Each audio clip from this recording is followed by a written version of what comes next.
देख रहे हैं इंडार्क राजकुमार के साथ। तो चलिए पढ़ते हैं आज की कहानी की ओर। चौमासों के महीने में तेज बरसात की वजह से नदी से सटे खेतों में पानी भर जाता है, जिस वजह से मछलियां खेतों में आ जाती। गांव के कुछ लोग उन मछलियों को पकड़ लेते और साथ ही मैं भी। पर जब बरसात बंद हो जाती तो खेतों का पानी सूख जाता और मछलियां भी हाथ नहीं लगती। तो हमें मछलियां पकड़ने के लिए कांटों का इस्तेमाल करना पड़ता, जिसके लिए घंटों बीत जाते और 2-4 मछलियां ही हाथ लग पाती, जिस वजह से पूरा दिन खराब हो जाता।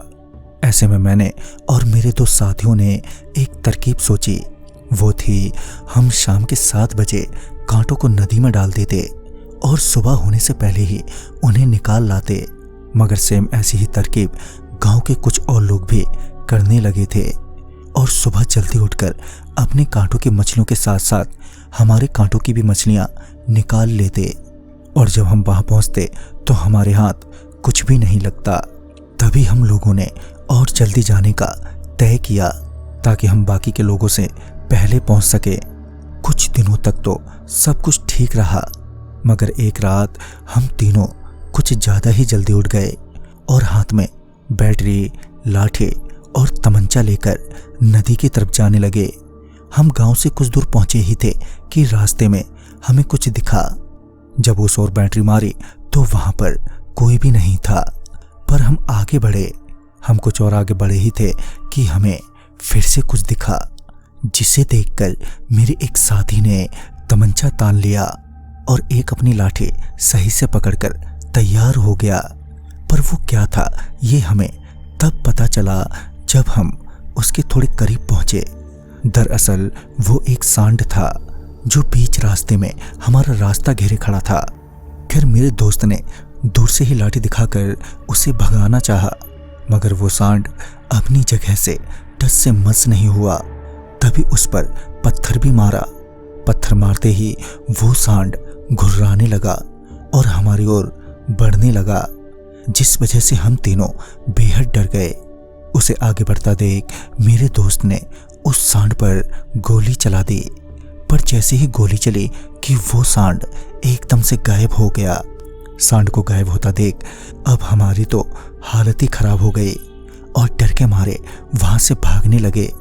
पर अब वो सांड हमारे आगे खड़ा हो गया और मेरे साथी ने फिर से उस पर गोली चलाई और वो फिर से गायब हो गया। ऐसे ही वो सांड हमें इधर उधर दिखने लगा और उसी बीच तमंचे की गोलियां भी खत्म हो गईं। हमारी समझ नहीं आ रहा था कि अब हम क्या करें और डर की वजह से रोने बिलखने लगे और यही सोच रहे थे अब क्या होगा कि तभी उस सांड ने मेरे एक साथी को जान से मार दिया, जिसने उस पर गोली चलाई थी। तभी हमें एक आवाज आई, तुम जाओ और दोबारा रात में यहां मत आना। मैं तो बस यूं ही तुम्हारा रास्ता रोक रहा था। और ये कहकर वो सांड गायब हो गया।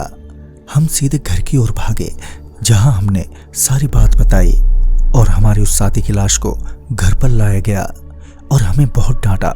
बाद में पता चला कि वो सांड एक शैतान था। बहुत पहले एक बदमाश कुछ बदमाशों ने मिलकर जान से मार दिया था और तब से उसकी आत्मा वहीं भटकती है। पर वो बिना छेड़े किसी को कुछ नहीं कहता और अगर कोई छेड़ दे तो वो उसे जान से मार देता है। तो दोस्तों, इस कहानी में बस इतना ही। कहानी आपको पसंद आई हो तो लाइक शेयर करें और साथ ही हमें कमेंट बॉक्स में जरूर बताएं। तो मैं आपका दोस्त राजकुमार जल्द ही मिलूंगा ऐसी ही एक नई कहानी के साथ। तब तक के लिए बाय एंड टेक केयर।